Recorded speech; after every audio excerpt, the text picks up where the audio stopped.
Hey everyone, as you all know, learning to snowball is a very important aspect of the game, especially in certain matchups like Assassin Mirrors. So today I'm going to run you through a strategy that snowballs your lane as hard as possible if executed properly on my Diamond 2 account playing Zed vs Yone. It can be done in any matchup, but works best when playing an Assassin. So before we get into the gameplay, let's go over the game plan and the matchup. Yone and Zed are both melee AD assassins. Yone wins in extended trades with his low cooldown Q and extra damage from E, while Zed wins purely in burst trades or poke from range with his Q. Knowing this, our matchup game plan will be, Mission 1, let the wave push. It's not possible to push the wave when Yone has a really low cooldown AoE ability, and Zed can't really walk up level 1 without getting poked. Mission 2, stay healthy. It's important not to take too much damage while the wave pushes, so we can play for Mission 3 reliably. And then Mission 3, fight with the rebound wave. The wave will crash on the tower and bounce back the other way, so we want to use that to get a level and minion advantage, and then look for trades. Alright, let's get into the gameplay now. At the start of the lane, I'm going to be immediately working on missions 1 and 2, letting the wave push to me and not taking any free damage. If Yone tries to contest any CS I go for, as in, if he walks at me looking to hit me with Q, I'm going to use my Q to grab the minion from a distance. If he doesn't walk up, then I can grab it with an auto attack. That's why right here I'm forced to give up this last hit. I tried to poke Yone with my Q when he walked up, and now that my Q is on cooldown, I can't walk up here. If I do, he'll knock me up with Q, auto me a few times, then Q at least one more time. It would be impossible to win the trade and I would take a lot of free damage. I would have to do the same thing if I was on Fizz, Diana, or Echo, and I didn't have my ranged ability to grab the CS safely. After that, I use my Q to poke Yone when he walks up for this minion and dodges Q. Now that he doesn't have Q, I can walk up for this low health range minion. But as I do, I realize Yone is going to auto me when I walk up, so I just auto him back instead to trade. Since I know he's going to draw minion aggro, the low health minion won't die, and I can wait for my Q to come back up. Trading damage back, no matter how small, is very important.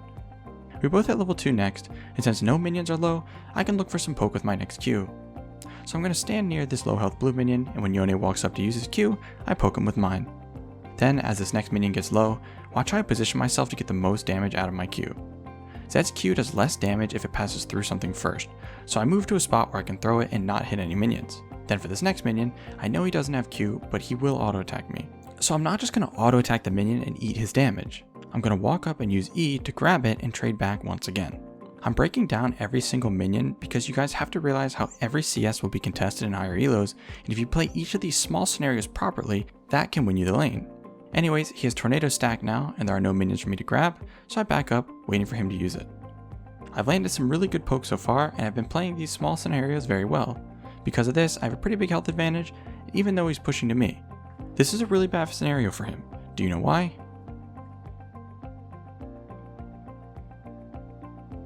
This is because he should be crashing the wave on the third wave, so the wave bounces back.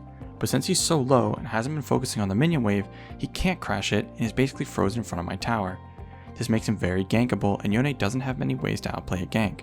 He needed to focus more on using Q on the wave to get a larger push advantage, get level 3 before me, and then push me off the wave while crashing it. I can't even walk up to the wave if he's level 3 and I'm level 2. Anyways, getting back to the gameplay, he's going to hit level 3 here, so I have to back up a bit. Since he's not playing aggressive with his level 3 yet, I'm going to hit as many minions as possible with my autos just to thin it. By trimming the wave, it makes it a lot harder for him to crash it and keeps it frozen. He goes in now though with his E, which does exactly what we talked about, forcing me to back off the wave, and he clears a good amount of minions. But because he's so behind on this part of his game plan, it's still frozen in front of my tower on the 4th wave, which is when a lot of junglers are looking to gank. My Sejuani takes advantage of this, ganks mid, getting Yone to use his flash. The problem with the freeze is, it doesn't set you up to win trades that well, especially in melee vs melee matchups. You're purposely giving them the minion advantage. So I'm going to kill enough minions until the wave is even like this. With the wave even, what will happen? The wave will slow push the other way because of the even minion rule. If the wave is even, whichever side of the lane the waves are closer to, it will push the opposite way. So this basically gets me started on mission 3. My wave will slowly stack up now. This is also when I want to start looking for real trades and not just small Q poke. So I walk up to use my W, E, and Q and miss both shurikens like a scrub, basically wasting my 20-second cooldown ability that is crucial to my trading patterns. This means I have to back up a bit and play a little safer inside my wave until my W cooldown is up.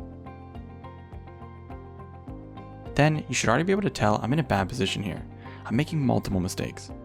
First, I have a potion that I haven't used. And in assassin matchups, you should never let yourself drop below 80% if you can. On top of that, I'm disrespecting Yone's trading pattern here when walking up for the CS. Every champion has a trading pattern in lane. For example, Fizz uses Q, auto W, then E to follow up or disengage. Echo uses E, Q, auto and runs away with his passive. Talon uses W, then Q and auto to proc his passive. Yone likes to stack up his tornado, then uses E and Q to knock you up and follow up with as much damage as possible before using E again and popping the death mark. So when he has tornado and E up, I shouldn't be walking up to grab a CS until the tornado is gone. But since I walked up, this happens. He goes in for the exact combo we talked about, and because I luckily dodged his last Q, he doesn't kill me just barely. Now, we know he doesn't have Flash or Ignite and I have both summoners, so I'm going to let my potion heal me up while waiting for my W to come off cooldown.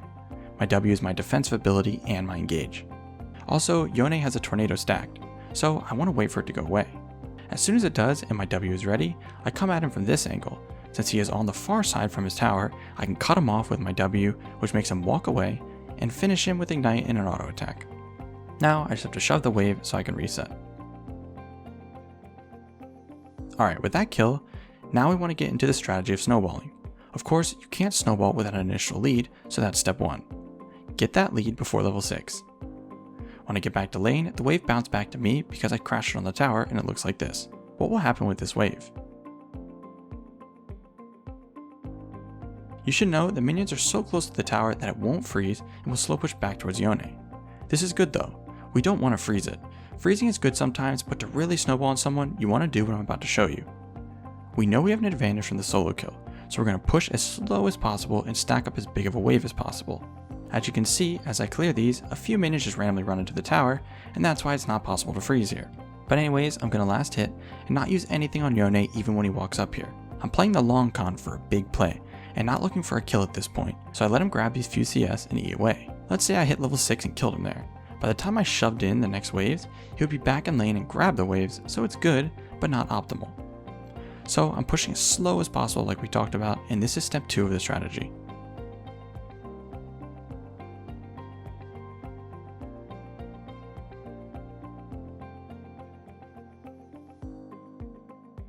As I'm clearing these last few minions, you can see how big this wave is. Now we want to crash it on the tower. As I crash on the tower, it's important to act quickly, as the window to pull off the big snowball strategy is small. I need to dive him and kill him before he hits level 6. If he hits level 6, it gives him a lot more outplay potential and makes the dive a little risky. Before then though, it's easily doable if I land my abilities. So I wait for my E to come off cooldown, and wait for him to walk up for this cannon, then hit him with my W-EQ combo, landing both shurikens, which is a perfect start. Then I'm going to wait a second before swapping to my W and getting ready to ult him, but I need to wait for these 2 minions to dive first to make sure he doesn't hit 6 as I go in. As soon as he kills them and I see he doesn't hit 6, I know I'm good to go and hit him with an Q, E, and auto, which gives me tower aggro, but then I ult to dodge the tower shot, his knockup, and drop tower aggro. Then as he's running away with his E, I flash E and auto right before my ult pops to finish him off. Because I killed him with such a big wave pushing, he hasn't hit level 6 yet, and after I clear this wave, I'm about 60% to level 8, nearly 3 levels ahead of him from that play. And that right there is how you hard snowball a matchup. Alright guys, so as you can see, just killing your enemy laner is a good thing, but if you set up the waves properly, you can snowball much harder than you would think. If you can get a lead before 6 and slow push level 5, you can turn 1 level lead into 3 levels just like that and just bury the enemy laner. If you want to truly take your lane phase to the next level and learn how to convert leads into easy wins, then you need to check out our site skillcap.com. We have by far the largest catalog of guides on the internet. We've curated them into over 100 epic courses, and we release more than 10 new guides every week. We're so confident you'll improve, you can input your rank before signing up to see where we think you'll climb. If you don't hit that rank while actively using our service, you can claim a refund, so there's no risk. Sign up today to finally get the rank you've always wanted. But that's going to bring us to the end of this video. We hope you enjoyed and learned something from this, and as always, thanks for watching.